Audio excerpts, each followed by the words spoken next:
We like a good plan.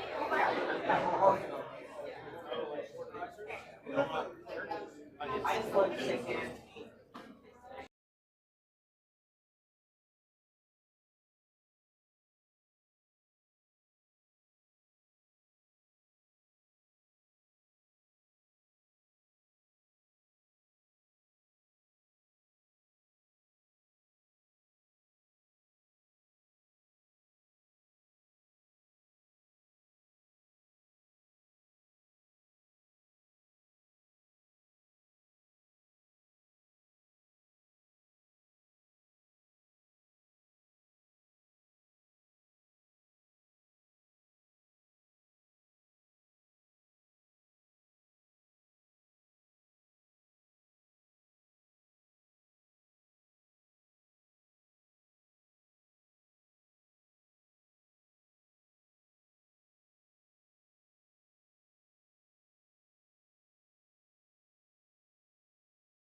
started.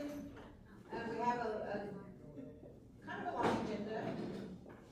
There's a couple of things that I want to do. First of all, welcome just to the transportation public meeting. If I could have Jeremy Folks,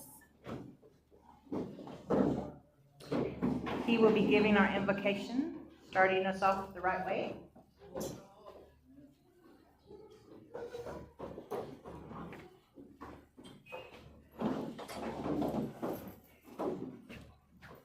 Mado, if you can stand, visit the dying or what? Spot the open. All right, neither of behind was. We're gonna go ahead and go to the Lord in prayer. Und ich sage immer sie, was wir befassen, hoffentlich jetzt man muss nicht haben mit der Heer und Paula und Pulhaide Toyitska und muss nicht Semino Dola mo jedoch Gogi der Oceano ist man Pulfayadas Jamaboya und Hobodagi mo Jolagi Falaga Gadijas und Ishti Morgan and Nokina und Julius mo Mithas Jamaboya mo Nakamog Jamaboya Mado Jagajados mo Hadam Children with the Jagigas on Hadam Mado Jagajados. Amen. Oh, thank you. Before we get started, there's a couple of things I need to say, some housekeeping. This is an official public meeting of the Transportation Department. So the purpose of this meeting is to inform the general public of the progress of the Sndot Nation so far. We have a lot of projects that we would like to update you with. We also have our team with us today, everyone that's working on these projects. We want to talk with the general public, you, our tribal, our friends, about the possibility of becoming an FHWA tribe, which is a direct recipient of FHWA funding, and as opposed to how we get our funding now, which is through the Bureau of Indian Affairs. So that is something that we want to talk to you about. Public meetings are held to get the word out to the public. This is a possibility. It's your chance to send some questions our way. If we do introduce this, if it's something that we want as a tribe, then we can introduce it on council floor and get a resolution, and we can start making moves toward becoming an FHWA tribe. The other thing is, I want to clarify that we welcome everyone's participation. We know that the campaign are running hot right now. We're close to our election, which is a great time for this nation. I know sometimes it doesn't seem that way, but it's our process. It's what we do, right? Except this is a public meeting. It's an official public meeting, and I will have to ask everyone who are candidates or in an election to refrain from that tonight, because we are an official transportation program. We just want to ensure the fairness and compliance to our public meeting and just kind of serve the purpose of why we're here tonight. And that's to bring the knowledge that we have to the general public and how we're doing things, and to show the public that we are responsible as a program, as our transportation dollars and as our grant monies and as our programs, that we do honor and respect the rules and regulations, our obligations, and that this team is the very team that we are using as the tool to get us there. We are highly successful. People are watching us all over the nation, and the programs that we're putting out, the contracting methods, the projects that we're doing. I mean, they're so incredible. We've won awards. People are talking about us at a federal level. It's exciting. It's an exciting time. So, what else? The first thing on the agenda was the housekeeping announcements. I need to move to the FHWA tribe. The reason that we would like I guess I should start from the beginning, right? So the USDOT has Federal Highway Administration, and we, as a nation, are part of that under tribal transportation programs. Our funding goes through the Bureau. It's funneled through the Bureau, and the Bureau has oversight over our program. So when we sign contracts with the government, we sign it with the Bureau. What we're wanting to do is to not necessarily sidestep the Bureau of Indian Affairs, but we want to become a direct recipient of the FHWA. And there's several reasons why we want to do this as a nation. It's not going to affect our funding. We're not going to get any more funding, any less funding than what we do now. But there's a lot of bureaucracy that we will not have to go through any longer. For instance, bridge program, we applied for bridge program money several months ago. I want to say close to 8 months ago. And we have not heard back whether we're qualified for that money. You know, we've asked the question, where are we at? Where's our applications at? We haven't really got a straight answer. But we know that FHWA tribes, direct recipient tribes, filed their bridge applications and received their first round of funding in 4 to 6 weeks. We're looking at 8 months. And now that the administration has changed, the Bureau of Indian Affairs has suffered loss as far as people working. I think it's 25% of their workforce from what I hear. So the process was slow to begin with. It's going to be even slower now. And even if they recover from that, it's going to be years before they can recover from that. So we need to look at the best interest of the Seminole Nation, not the Bureau of Indian Affairs, not the tribe down the road, but us. And I think that this is the best way forward for transportation, is become a direct recipient. Now, transit is already a direct recipient of money, of their funding agency, which is Federal Transit Administration. It's also a USDOT program, and it functions very well. That was one of the reasons why, when I came into transit in 2014, that we were able to put the program back together and be successful in that area of transportation, was because it was a direct recipient. But if we had to wait for the Bureau and for the money to funnel down through the Transportation Department, then to the Transit Department, we wouldn't have been as successful as we were. I asked this nation on council floor to allow me to put the programs together, to form a Department of Transportation. It was something that I had looked into for years. I had talked about it almost to the point where people were just dismissive and tired of hearing me. But here we are, and we're successful. We have a transit plaza that we're building, $23.5 million grant. We have a vehicle maintenance building that we're building. It's twice the size of the one that we have. We need that space. That was another grant. We already had several millions of dollars of projects on the ground, including the roads and the trails out here. We're a very successful program. And there's reasons why, and we're going to go over some of those reasons tonight. But I would ask you to consider, take this back to your family. Ask them, would you vote for us to go forward with FHWA? Would you support us in doing that? Do you think it's best for the nation? That's what this meeting is really for, is to get the public opinion of where we should go now. We're successful, we've been successful, we're gonna stay that way, we're gonna keep writing grants, we're gonna keep building programs, we're gonna keep building infrastructure. That's what we're supposed to do as good stewards of this program. So I'm going to introduce Ken Atkins and Greg Hossetter.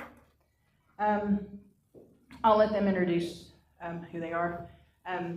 But they are our specialists, our alternative contract method, CMGC. That is the contract method that has allowed us to be this successful.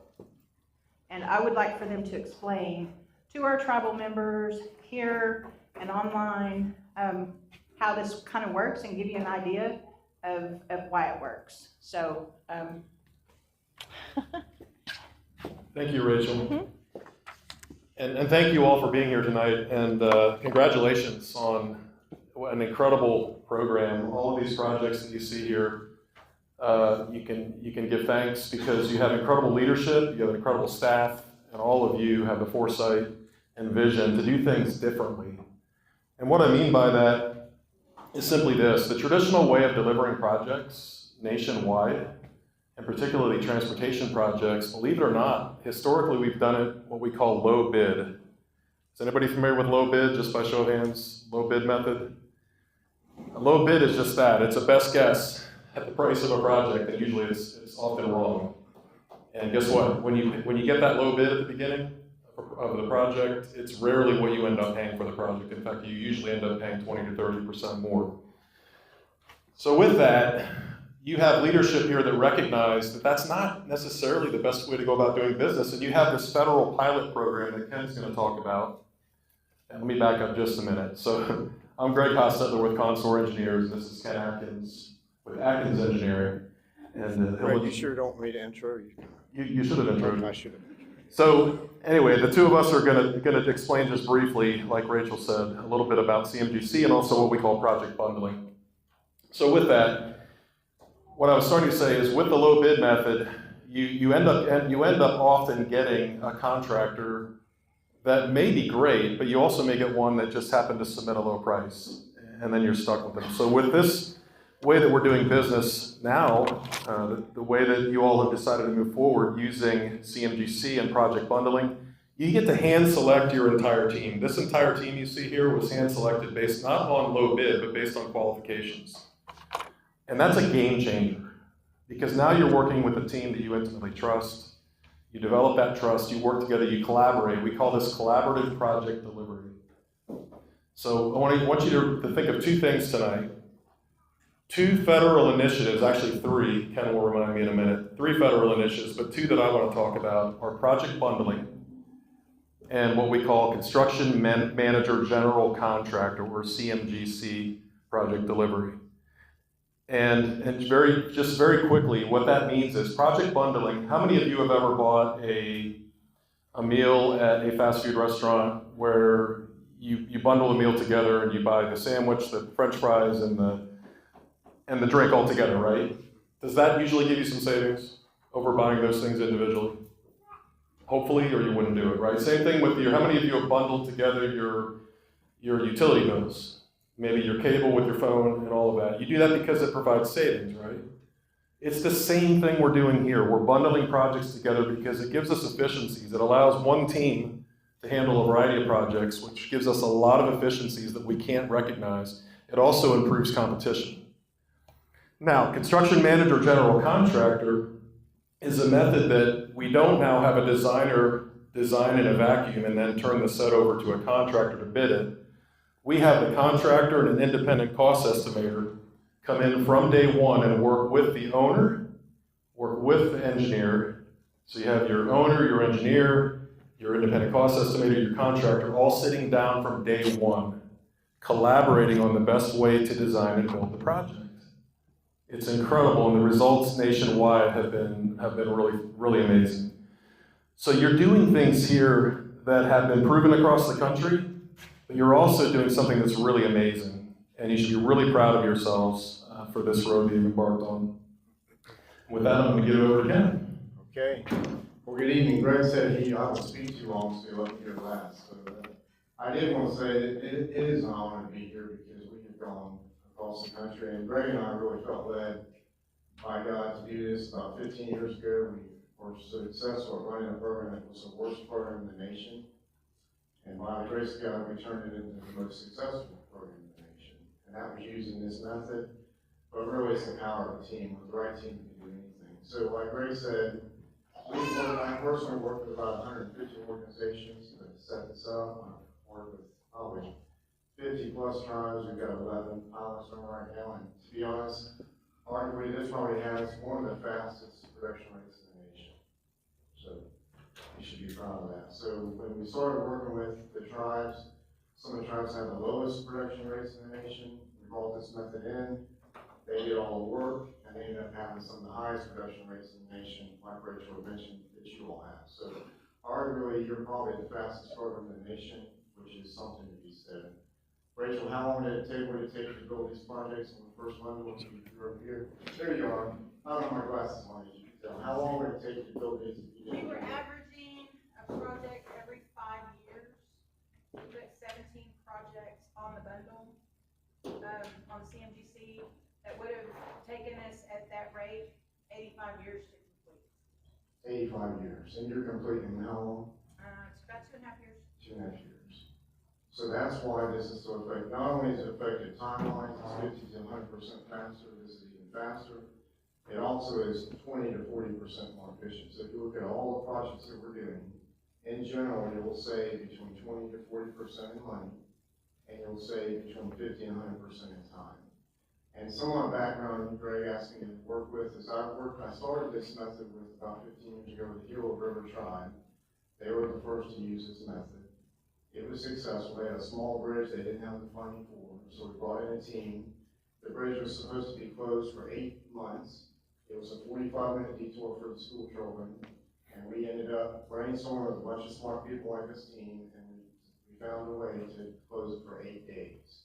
That's the difference in the power of the team, right? Bringing a team in of experts, like the Special Forces team, they come in, everybody has a specialty, I have a specialty, and that's how they went from 8 months to 8 days, which was a tremendous value capture for the community. Then we went to Pueblo Vacuum, they brought us in. The public works director was about to be fired. We said, if you do this, you should be able to produce something. You can't be famous for something you haven't done. Right? You can't build a reputation on what you're about to do. So we said, if you do this method, it might save your program and your project and your job. And then they ended up being the fastest in the country. So they built the whole capital program, Greg, in how long? I think it was a 5-year capital program in less than how many months? It was more like a 7-year, and they built it in about a year. 7-year program, they built it in less than a year. So that tells you how fast it's been. So based on that, the Pawnee Nation called us, we went in there, worked with them, same thing. They were the first ever to do both vertical and horizontal, which you all are doing as well, first in the nation for trying to do that. And they became very successful as well.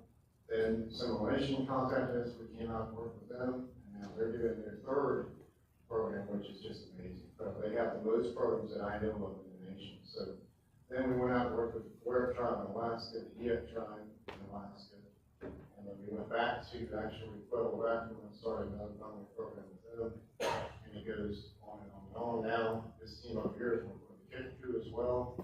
They're doing a program for them. So very successful program. It's the most efficient program in the nation, most efficient method, like I said. There's no better method. Not perfect, but you'll get the most project for the money that you have. That's the key. You get the most scope and the highest quality product for the money that you have. It's not the cheapest, because the cheapest is never the cheapest, right? Low bid traditional fences across the nation, 30% late. So let's see how we're doing on time here. 1 minute and 31 seconds. So I did want to say, I'll let Greg close it, but it is an honor to be here with a team like this. And we're very fortunate to be in here and be part of this program, but it is a very successful program, and it's saved millions of dollars already. It's saved a tremendous amount of time, and time equals money. So really, really, really blessed to be part of this. So with that, Greg, don't take the last 30 seconds. Thanks, Ken. 1 minute.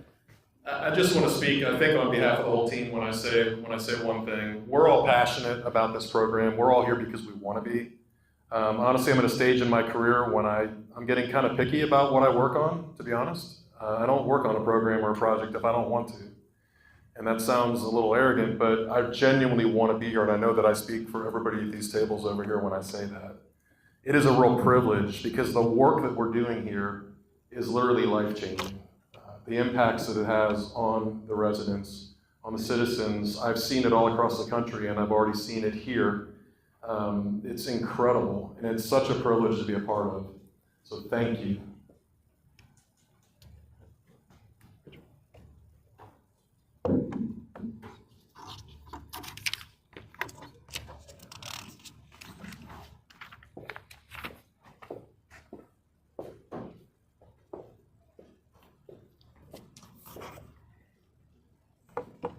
I don't know. Did I leave this on? Yeah. Let's kind of give those guys a hand. They've been here from the beginning with us. I know holding my hand through some of this because, construction is a big deal. There's a lot of moving parts. And I don't think as brilliant and educated and full of ideas that my staff is, I don't think that the 6 of us could manage the $40 million in projects that we're managing now without people like Ken and people like Greg and this team that you see over here with us. It really is an incredible ride. And I know that some of you have intimate knowledge of some of the hard things that we go through, some of the constraints, some of the, rain. This is like the wettest rain season ever, and some of our projects are getting kicked down the road a little bit. And there are things, inflation costs, inflation prices, projects are, we've got to keep things in budget. And those are hard things to do when you're doing them on such a large scale, like the scale that we're doing these on. So thank you, Ken, Greg, for helping us out with this CMGC delivery method. It's really been a blessing to this tribe. At this time, Jeremy,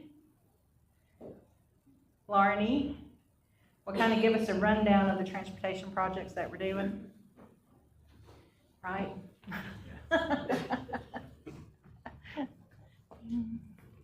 So, first of all, Mado, for everybody showing up. I just wanted to get some information out there with these projects. It started as an idea 7 years ago. I've been with the Transportation Department almost 8 years. 7 years ago, that's when I met Ken in Pawnee Nation, Pawnee Territory. I first learned about CMGC. After that, it kind of lit the spark of what could be done with construction projects and how fast it could move. And when I first came on board, we had one construction project at Rolling Meadows. And that was a bear to even start. If there was some way easier to get these projects started without having to go through low bid. I don't know how many change orders we went through in that project, and even just getting started was probably a 6 to 8 month process after contracts were signed. So during that time, we started working and developing CMGC, started learning more and more of it. And then, trying to get this method off the ground, trying, through sheer, willpower and stubbornness, we finally got it. Rachel was instrumental in putting the pieces together as far as department goes, as far as leveraging transit, transportation, trying to get these projects off the ground. We brought Ken back in, and like Rachel said, kind of held her hands through this all. I consider him my mentor through all these projects. And in July of 2023, we assembled a team together for the Williams Console Engineering, Innovative Contracting and Engineering, and VRX. We were ready to bring this method to the Seminole Nation. And part of that, I guess part of the benefits is having a buy-in, not just from the department, but from our executive office, general counsel, and the team that we select. And once we made that selection, we got the process underway of getting to construction. Our first hard deadline was Seminole Nation Day, and we started our kickoff meetings in July. I think it was around my birthday. We managed to kind of blow up our plans for Eaton Touch Road, which we already had designed. But using a low bid method, that project was coming in estimated at $1.9 million. Well, we didn't have that much money to throw at it. This team got to work, put together a plan, simplified the process to where we were able to build this project at Econtested Housing Edition in 45 days. 45 days from the start of contracts or pre-construction, 15 days worth of construction. And we met that deadline right before Snow Nation Days. Now let's fast forward to, first let me back up. So under a low bid, that project would have came in at $1.9 million. This team and the benefits of CMGC brought the cost of that construction project to $1.1 million. Almost $800,000 in savings right off the bat. And that was a victory for us. Not only a victory for us, but that won us the 2023 Oklahoma Asphalt Award in the BIA category. These people did this. It was through their mind power, their creativity, their buy-in of putting these projects together for the Seminole Nation that we were successful. Let's fast forward another year, last year. We wanted to get to work on the roadway and trails out here at the Mississippi Mission.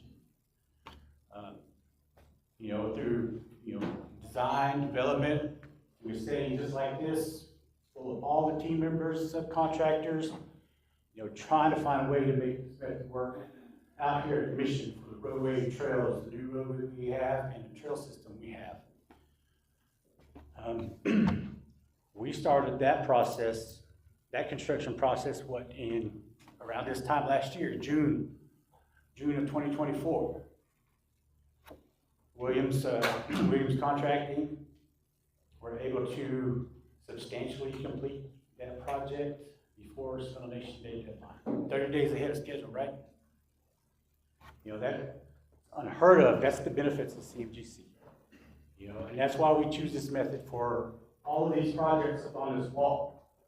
You know, the benefits, you know, have outshone any method that I could think of. You know, maybe there's something out there, but, you know, I'm a believer in, you know, putting projects on the ground.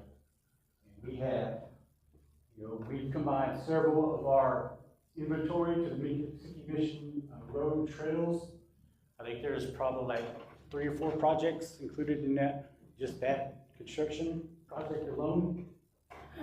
You know, and the one thing I wanted to see was, you know, that trail system, the sidewalks going through the arena, you know, for our elders walking through, you know, through the vineyard areas.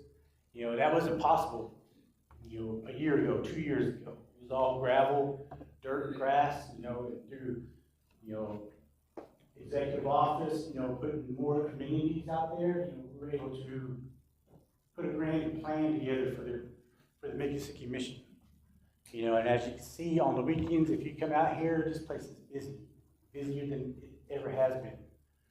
Softball tournaments, basketball tournaments, disc golf, you know, we're gonna have a splash pad, you know, and, you know, a pool eventually.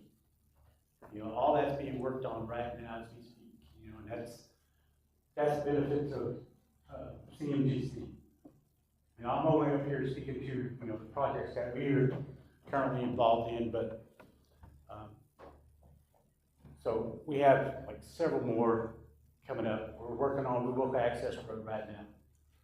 That project should kick off in a couple of weeks. We went to our OPCC meeting, which is the opinion of probable construction cost meeting today, where we find the hard numbers, you know, that we can build the project with. We did that meeting today. You know, most of our weeks, everybody in here, weeks are full of meetings. You know, it's all different projects, different schedules. We are bombarded with meetings.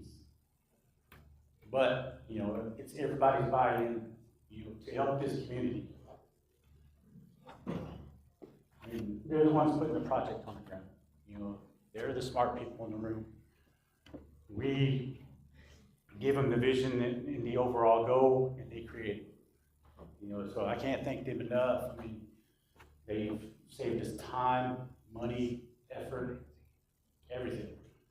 You know, so my hat's off to them. You know, every one of them have had their fingers in pretty much every one of these projects up here.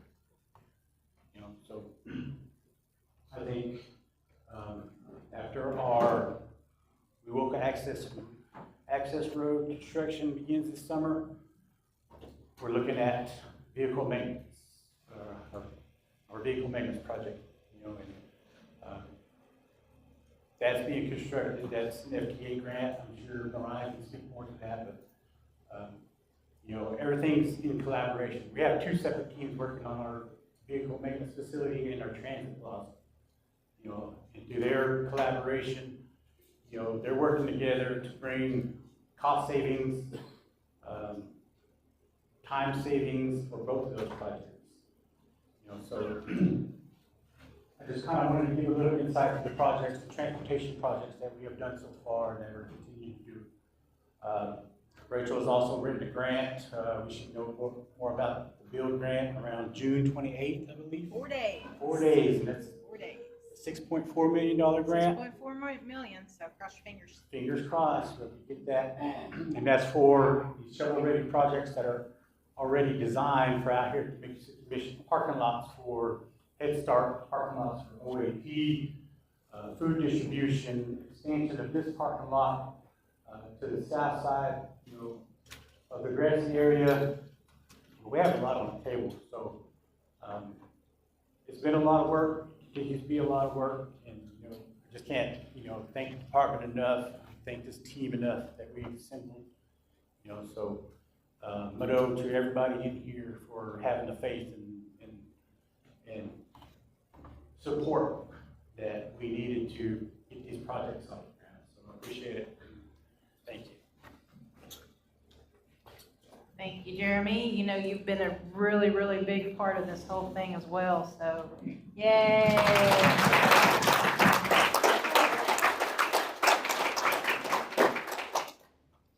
So, Mr. Larney covered most of the transportation projects.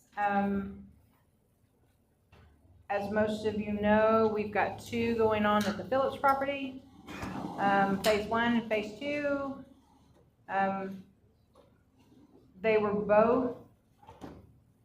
both going to be built by grant dollars, right? So we applied for low-no. Want to come up here? Okay. No. I'll just tell them. So we applied for the FTA low and no emissions bus and bus facilities grants. It's a long term. And what we said was that we would like to build a vehicle maintenance shop, a bigger one, and we would like to do it in a higher populated area. So out here at the Mission, a lot of people utilize the facility that we have now. We've outgrown it. We outgrew it probably 10 years ago. You know, it's too small. It's 4,000 square feet. In order to grow, it's just not possible. The Mission is too far out of town. It's not really accessible. I mean, if you're having trouble with your car, are you going to be able to drive out 4 miles to get it fixed? I mean, we all had that kind of problem before. I know I have. And it's hard to come out here. So we wanted to build it in town. Phillips property was available. We took it to council. The people said yes. So we applied for this grant. We used tribal transportation money for the matching portion of that grant, which is completely allowable under the regs. And we got the grant. So now we're building a 8,000 square feet building, yeah? Okay, it's 6 bays. It's the phase 1, the first project of it's the transit building. We will be able to do so much more there. And I don't know if you know this or not, but when that grant was written and that building was built, we are the only tribe in the state of Oklahoma who's allowed to generate revenues from our vehicle maintenance building. It was in the grant. It was specifically put in there for those revenues to come back to transit so we can expand our transit services. Now we have a real opportunity to do that. Now in town, by moving it, because 1 is too small, 2, people can't, it's not accessible, and 3, we will be more visible. We will be able to have more customers. And maybe, just maybe, we'll be able to provide some discount services for our tribal people, like it was intended to begin with. That was the whole point of the shop. And those who were around back then, back in those days, that was some of the things that we were supposed to provide for our own people, right? And even though we charge the lowest work hour, you can't go to Seminole Ford and get your vehicle fixed for $80 an hour, but that's what we do, right? I mean, that's our discount to our tribal people. And I hate charging at all, but we have to, you know, that's real life. So that's the phase 1 project. Phase 2 project is the visitor center. It's actually called, it has a really long name, Seminole Nation Department of Transportation Visitor Center Transit Plaza. That was a big dream that started when I first came to transit. You guys remember the Seminole bus station, right? My grandma used to come in there every summer from Pennsylvania. She'd ride around and see her family and wind up here. And we'd always go in and eat a hamburger, and we would buy, they had little trinkets, you know, and they had little keychains and stuff, and we would do the whole thing. But the Greyhound bus stopped there. And, you know, there was a cafe there. So in my mind, I'm thinking, well, you go between here and Texas, and there's a visitor center there, and they have a McDonald's in there, and you can sit there and you can get you something to drink, something to eat, and use the restroom and find out where everything's at in Texas, you know. And well, we're the Seminole Nation, right? This is our territory, this is our reservation. So why don't we have a point of contact for us? So the visitor center and transit plaza serves a lot of things, right? We have amenities that are going in, we have a little coffee shop planned, we have a training center planned, we have the visitor center information, we're gonna put our culture in there, and I say culture, I mean different things at different times, pictures, you know, whatever.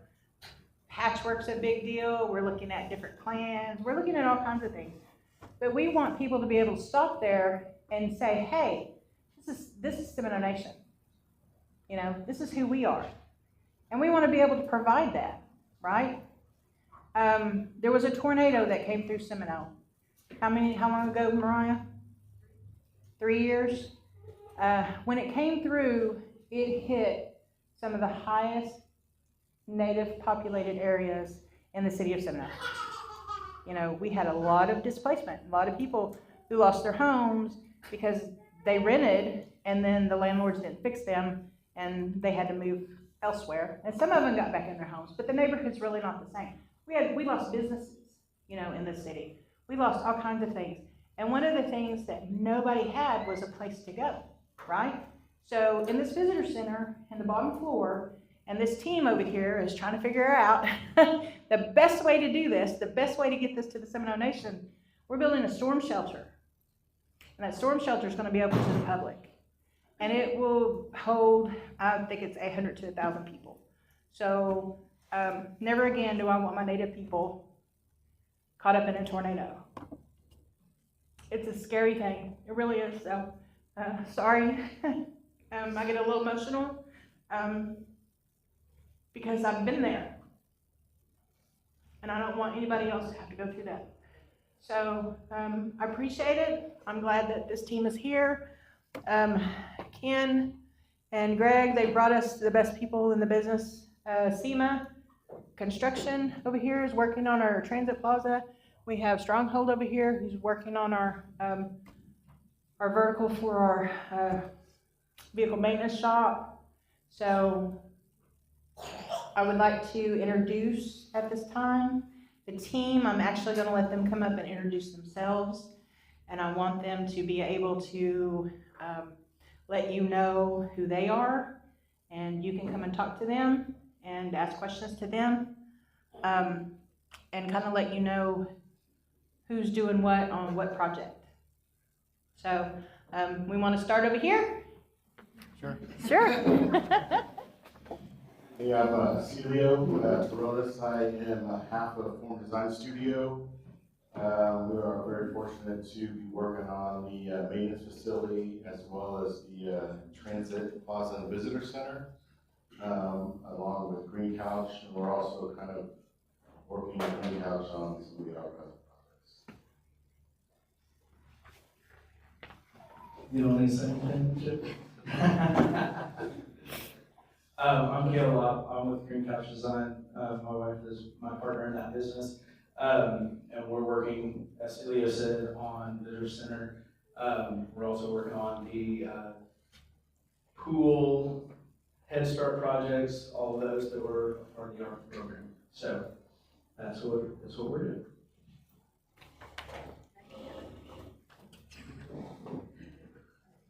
Hi, I'm Lexi. I'm with the Independent Cost Estimator, and our company's innovative construction or contracting engineering. I got nervous. Anyway, so yeah, I got brought on to this project. Our team did. We work directly for the tribe, and we are not affiliated with any of the contractors on this project, and that's by design. That's what we're here for, is to maximize the dollars that are given to the tribe and use them the best and collaborate with this whole team.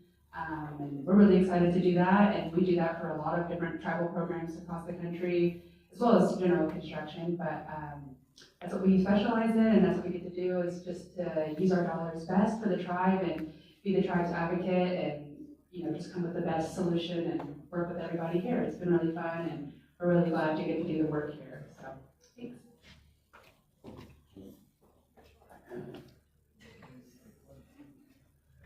Good evening. My name's Ira Barrow, and I'm with BRX Incorporated. We are very fortunate and feel very blessed to be a part of this program. I think you can see the passion in Rachel as she shares some of the stories and the vision that comes from this program. I want you to know that our team is, I don't want to say equally, but we are also very passionate about the program and the success for the Seminole Nation. We're very fortunate to be a part of all of the programs that are here. We handle the quality control, quality assurance portion. So all of these contractors come up with a quality control plan that is agreed to, and we all review it together and agree that these are the things of the best way to build the project from a physical standpoint and how we're going to double check that. We agree to that at the beginning. And then our role is to make sure that they adhere to that plan and that we also do independent testing. So we also do a separate testing from that. And as Lexi said, we're not affiliated with the designers or with the contractor side. We are direct relationship with the Seminole Nation and work with all of the parties involved on all of the projects. So we're very thankful and grateful to be here. We do this nationally, but we're from Oklahoma, and we live right down the street. And I too have looked for a storm shelter when we moved to our little town, and I called and they said, well, there's not one, maybe check with the neighbor. So I understand exactly what you're saying. Sorry to keep it short. Lexi told me to keep it short, and I never do. But this is Brian Jones, and I'm Ira Rivera. We're here to answer any questions you like. We handle the quality assurance for you. Thank you. Hi everyone, my name is Zach Simmons. I'm the president of Stronghold Construction. With me today I have Roy Lewis from Partners at Stronghold. To my left I have Kenneth Becknell, our senior superintendent, and Catherine Menifee, our senior project manager. A part of this team, we are the vertical contractor. So a lot of these buildings, vehicle maintenance facility, the pool, the Head Starts, IHS, that is our portion that we make up part of this great team. A little bit of background as we're a local contractor based out of Moore. I grew up in Meeker, so this area is home for me. For Package 1, or what we call Package 1, which was Ecotushka Road, Roads and Trails, vehicle maintenance. We were thankfully invited by WDS to come be a part of that and to assist in that program for the second package, including the IHS facility, the pool, things of that nature. WDS is actually our partner in that. We spearhead those projects as a vertical and civil team, which I'll let them introduce themselves. But like many have said before, this is our home, this is our communities. We hold these projects in very high regard.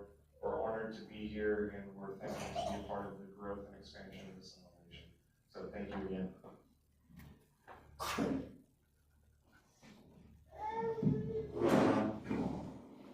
Good evening, everyone. I'm Jenny Williams. Me and my husband Matt are owners of WDS Contracting. We were the first construction manager to come in for the first package of the 17 projects. Like Rachel said, it's been a whirlwind year and a half. We spent 20 years as an earthwork subcontractor, and so we saw a lot of the pitfalls of low bid. And so when we were brought to this and saw how amazing it was, and then actually started getting into construction and seeing the savings in time and money, it's been amazing. It's been amazing for us. It's been amazing being a part of your community and getting to know you guys. We love you all. We want to support you in any way that we can.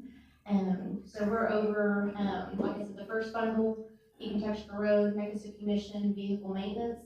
On the ARPA projects, we're over the Mexico Mission, water and wastewater infrastructure. And then we were happy to answer any questions that you guys have about that. So just let us know. Thank you all for allowing us to be here.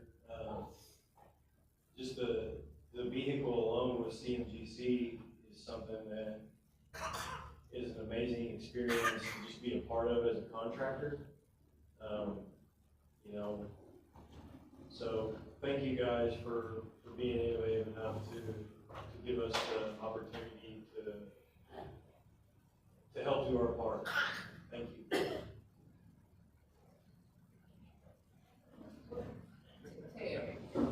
Trying to get out of it. Sorry. Nothing against you guys, I'm not the best public speaker.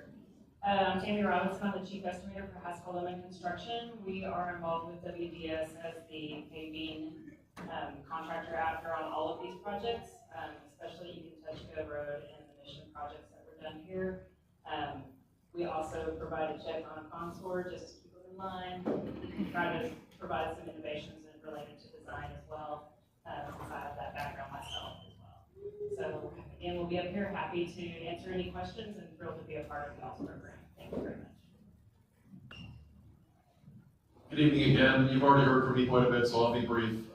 Again, Greg Hostetler with Consort Engineers. My specific role on this program is for Package 1. We're the design manager. So all of the folks at Consort that are involved in the design of these projects for Package 1, as well as a bunch of subs. My role is managing that team and then collaborating with the rest of the team to ensure that we're delivering great results for you all. I didn't do it earlier, but I want to take a quick moment to acknowledge Ken. Ken and I go way back. Ken Atkins, who is formerly with FHWA, don't hold that against him, but he was one of the nation's leading experts on CMGC as well as project bundling, and has graciously involved me in a lot of these programs across the nation, including this one. So without Ken, I would say we're not up here talking about this program. Ken, collaborating with your leaders, is the reason why these projects are coming to life. So with that, Ken? With that, I can't follow Greg on that, so I will turn it over, but I do really appreciate being here and being part of the Simulations program. And I want to thank Rachel for inviting us in for the second time. So I was with Federal Highway, and like Greg said, Greg and I started this 15 years ago, like I said, because we ran a program that was politically charged, that was very challenging, that was almost impossible to do. Everything was against us, other than God, by the grace of God, and He turned it around. But that's when we knew that if we could turn that community around, it went from the highest foreclosure rate in the nation, the #1 county on welfare in the nation, to the highest economic stimulus in the nation.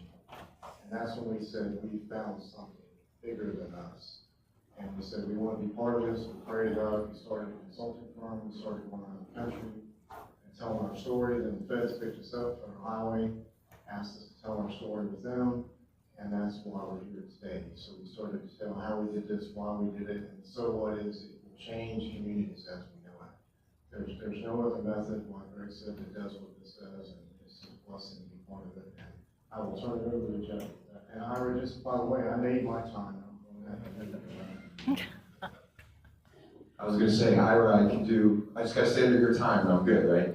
So, Jeff Markle, Sndot Construction. Just to start, want to share how excited, like everyone here, we are to be a part of not only the project we're working on, but the community. I think, like Greg said, at my point and what I do for SEMA, I get to also sort of navigate which projects I want to work on to some extent. And when Ken told us about this project, I said, I want to be involved. Tony Swedin as well with SEMA. Both of us are, just excited to be here. I think CMGC, it's been said, and everyone's touched on what it can do for projects such as this.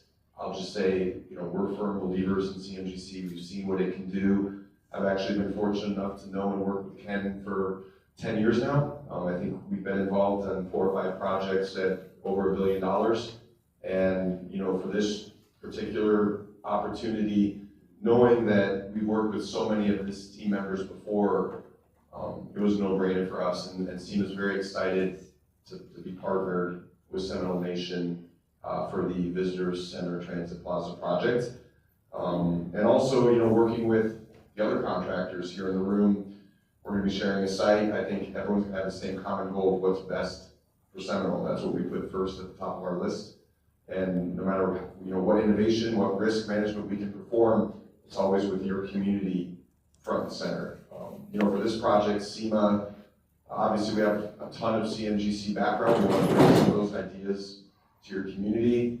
Our firm specializes primarily in heavy civil construction, you know, more of the roadway elements, but for this project, we did partner with Thompson Construction, who is local to Oklahoma, and I'm going to turn over to Adam Bales to tell you a little bit more about Thompson and what they do and what they're going to bring to the visitor center.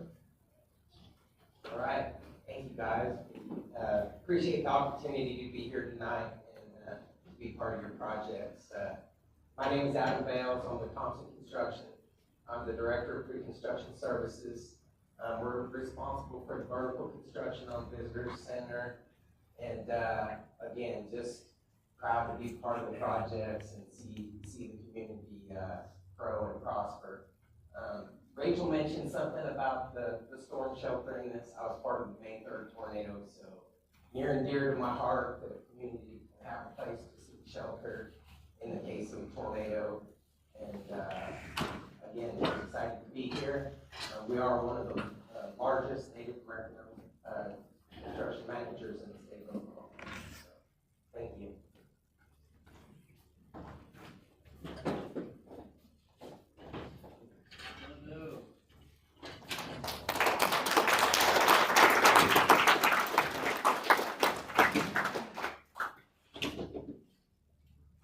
Well, I think we have a few minutes for setting up our dinner time. There are a few other projects that I'd like to go over. I know that people are interested in, and we've been just, I feel so blessed. I can't speak for the rest of my team, because they work so hard, I'm sorry. And that is the tribal infrastructure projects. So, about a year and a half ago, we started kind of looking at the projects through ARPA. Some of the things that people wanted done, they had already went to the General Council. They were already approved by General Council. So in my view, when something goes to council, it's already been to the people, right? Because they're the ones who direct the council and how to vote for things. These projects were at some point presented, they were approved, and by the time that we got to looking at those, a year had passed by. COVID had hit in 2020. Infrastructure costs to build infrastructure skyrocketed. We know the whole story. Inflation, construction costs have went up to 40%, 50%, in some places 60% in some areas of construction. So but we still had the budgets for these ARPA projects that were approved like 3 years ago. So looking at that situation, me and Jeremy and our staff, we knew the benefit of CMGC. We knew that it could save us money. We knew that at least we could keep these projects within budget, right? So we asked the administration, hey, can we put these projects, can we use CMGC on these projects? And a lot of people said, no, you can't do that. No, you know. So the administration went to the U.S. Treasury, and Treasury said, yeah, you could use this method on these projects. So we were being trained. We were already trained in it. We knew that what we could do.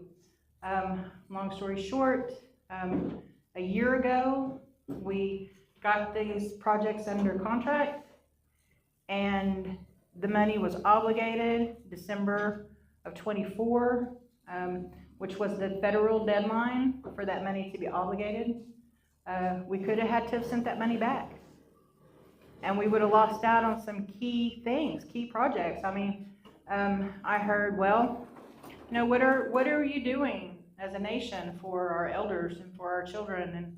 And you know, well, we're building a Head Start and early child care. Lee Stokes is here, early child care. It's not an easy thing to get these projects up and going, you know, especially in staying budget. So we use this team There was a couple of us who had sat on the panel, chose the contractors. It was reviewed by procurement. Everything's on the up and up. But yet, we still hear things like, oh, well, I don't think you're doing this right. I don't think it was done correctly and whatever. But we're already in construction. We're in construction with Barking Water. We're Head Start Wewoka. We're in construction with our water and wastewater. Summer Jennings, she didn't come tonight. She came up with a brilliant idea of how to deal with the sludge in our ponds out here that saved us $750,000. Like that. And that's innovation. That's what this project, that's what this method brings to us. Because some of these projects where the budget seems so incredibly high to some of us, but in the world of construction and in the world of inflation and, coming off a pandemic and all of these things working against us, we needed something to keep us in budget, right? There's no more ARPA money. We can't say, oh, I need $1 million more for this project. We're not one of those tribes. We're not one of those tribes that say, Governor, I need $5 million more to finish out this project. We don't have that luxury here, right? We have to use innovation. We have to use what we're taught to be successful at what we're doing. So we are within budget. I want everyone to know that here tonight on our ARPA projects that transportation is working on, we are within our budget. We are under construction. We're under construction with our water and wastewater, with our Head Start. We are looking at IHS, not very long, I think late summer. Yeah.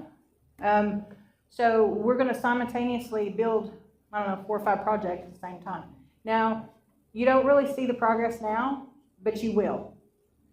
The other thing that I want to address is the pool.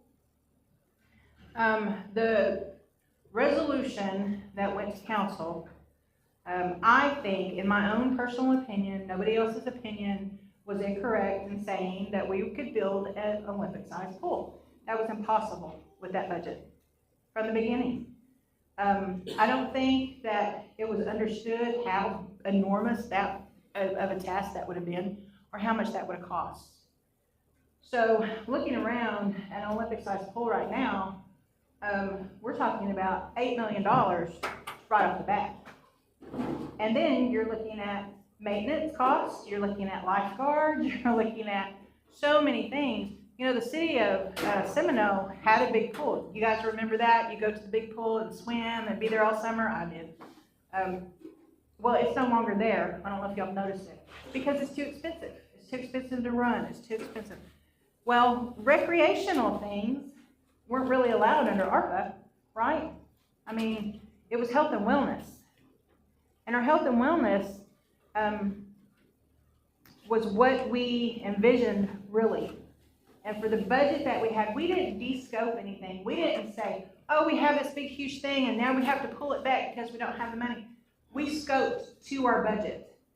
And what we're getting is an indoor-outdoor facility for health and wellness. I have diabetes. One day, I'm probably going to need therapy to be able to walk because of it. And where am I going to go? I'm not going to drive all the way to Shawnee and go to the CPN Wellness Center and use their pool. I'm going to come to my land, to my home, and that's where I'm going to get my help. And that means something. I know that it's election year. I hear all the things going on out there, and that's fine. Everybody can have their own opinion. We have questions to answer. We have the team that can answer the questions. You've gotten a piece of paper.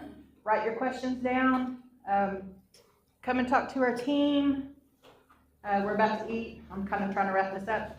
But come and talk to our team. We're going to gather all these questions that you have, whatever you post on Facebook, whatever you write down here at this meeting, whatever you want to send in. And we're going to answer all of those questions fairly, and we're going to publish them to Facebook. So whatever you're going to ask us, because we don't have anything to hide. You know, this method has allowed us to save a lot of money compared to if we did low bid. That's just the bottom line. And I've heard, well, you spent all this money in pre-construction. Well, we would have spent 50% more in a low bid situation. You know, we are right where we need to be successful. For the first time in the 25 years I have worked here, we are in a position that nobody else can touch. We're being talked about on a national level of how fast we're moving, how correctly we're doing things, and how successful this ACM, alternative contract method, how it's going for us. It's working. Other tribes are starting to pick it up. I've talked to a couple of other tribes. They're like, hey, what are you doing over there? You know, we've got federal offices, state offices talking about us. We can ask Roy about that, about one of the agencies that he used to work for. They've never seen something move so fast to procurement like we've moved in this nation. And Seminoles are trendsetters. I don't realize this, but we have set precedents in many, many, many, many programs over the years that I have seen. And this is just another one. So as a people, we should really be proud of this program and what we're doing, and we should help one another and not tear each other down. So I want to say I appreciate the council, I appreciate our administration for the buy-in, like Jeremy was talking about, and giving us this chance to be successful. So I am going to have Jeremy come up and bless the food, and then you guys are free to come and answer or ask questions to our team over here, whatever you want to say, and let's just fellowship and be blessed. Okay.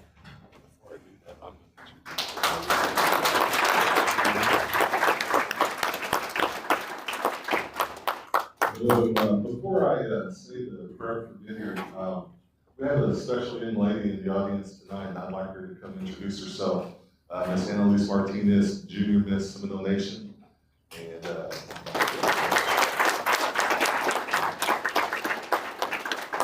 Annalise is one of our adult immersion students too, so she's learning the language and doing a great job. I just wanted to give her just a few moments to introduce herself and welcome you. Stongo Fogaja, Tabachki, Zalagaya, Tipidi, Chinakos, Annalise Martinez, Georgia Corowes, Mo Estajali Hajipka, Editi Delegmidos, Mo Majogo, Balin Chinabogagidos, Emalegada, Pishwagidos, Mo Tom Palmer, Emamboga, Ichgogi, Reba, Moment, Sean Walkerdos, Chapo Jawando, Chipozi, Kalita Williams, Chapoza Dadi, Walter Knockney-Lena, Chapozi Dadi, Stella Barnett-Lena, Moment Chapozi Dadi, Cynthia Galbraith-Spricker, Seminole State College, Mahaga Choba Ayanos, Middle. Hello everyone, I'm happy to be here with you all today. I'm grateful I came out here to the Seminole Nation Reservation. My name is Annalise Martinez. My given Indian name is Hediti Deligmi, which means snowflake. I am 18 years old. I belong to the Tom Palmer Band, and my clan is Bird. My parents are Reba and Sean Walker, and my grandparents are Wendell and Kalita Williams.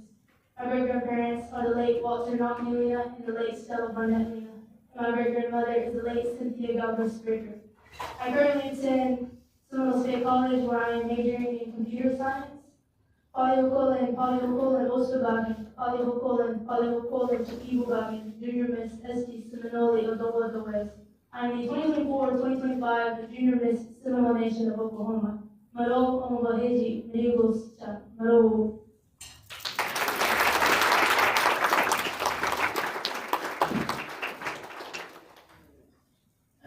All right, I guess we're going to go ahead and say a prayer for the food. So if you're able to, go ahead and stand. All right, hello.